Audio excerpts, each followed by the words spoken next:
பொள்ளாச்சி என்ற இடத்துல பாத்தீங்கன்னா நாதாரிகள் முதலமைச்சரா இருக்குன்னு சொல்லிட்டு ஆராசா ஒரு விமர்சனம் பண்ணிருக்காரு. அதான் ஏற்கனவே ஆராசா அவர்கள் தோல்வி ஏற்பட்டதிலிருந்து மிகுந்த மன உளைச்சல், பல விதமான உளறல்களை அவர் செய்து வருகிறார். அது ஒண்ணு. இப்ப அவர் விடுதலை சிறுத்தைகளை, இடதுசாரிகளை அவர் தாக்குதல் நடத்துவதன் மூலமாக திமுக என்கின்ற அந்த பேரியக்கத்தை பாஜகவோடு அல்லது பாஜக பாதையில் அவர் இழுத்து செல்கிறாரோ என்கின்ற ஐயம் எனக்கு எழுகின்றது. ஒரு திராவிட இயக்கம், திராவிட கொள்கைகளை அழுத்தமாக வலிமையாக பேசி வருகின்ற இயக்கம் விடுதலை சிறுத்தைகள் இயக்கம், இடதுசாரி இயக்கம்.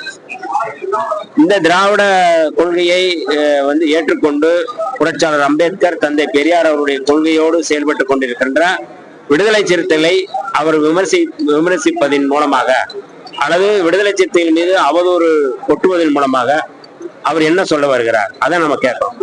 அப்ப விடுதலை சிறுத்தைகளையும் இடதுசாரிகளையும் அவர் விமர்சிப்பதன் மூலமாக அவர் பாஜக பக்கம் இழுத்து போவதற்கு, திமுக இழுத்து போவதற்கு முயற்சிக்கிறாரா என்கின்ற ஐயம் எழுகின்றது.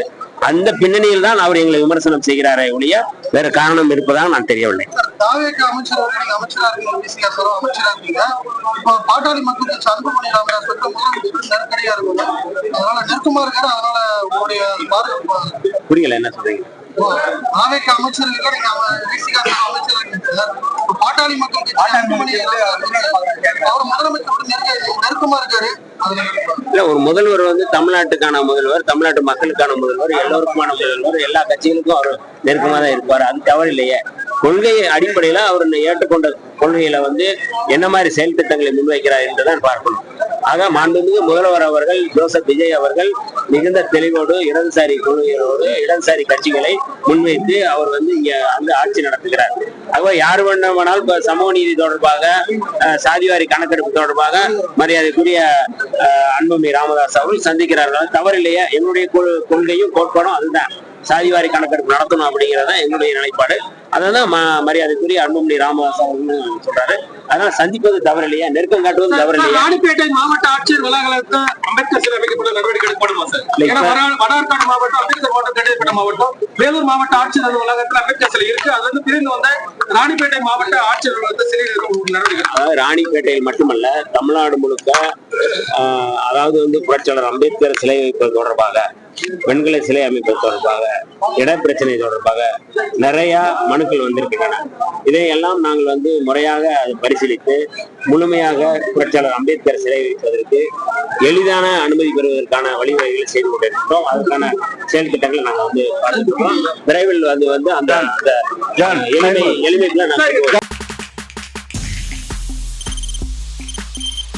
தவிர்க்க முடியாத தம்ப்நெயில்ஸ், கலக்கலான கண்டென்ட்ஸ், சினிமாவும் சீரியஸ் பிரச்சனைகளும், பல வருடங்கள் இடைவெளிக்கு பிறகு இந்த படத்துல ஒரு கலகலப்பும் கைகலப்பும். Me too, love you. Thank you so much. Mass ஏத்துறது போயிட்டே தான் இருக்காரே தவிர பிரேக்கே இல்லாமல் பிரேக்கிங் நியூஸ் சொல்லும் தந்தி டிவி ஆப். இன்ஸ்டா தலைமுறை வரை இறங்கி அடிக்கும் தந்தி டிவியின் டிஜிட்டல் எக்ஸ்க்ளூசிவ். அது தண்ணிக்குள்ள போகும்போது ஹேங் ஆயிடுச்சு. உங்களுக்கு விஜய் சார் எந்த அளவுக்கு ரொம்ப பிடிக்கும்? Of course, Malayalis are huge Vijay sir fans. ரெண்டு பேருமே ரொம்ப பிடிக்கும் எனக்கு. தந்தி டிவி ஆப்பை இலவசமா டவுன்லோட் செய்யுங்க. ஃபாலோ பண்ணுங்க, சப்ஸ்கிரைப் பண்ணுங்க, என்ஜாய் பண்ணுங்க.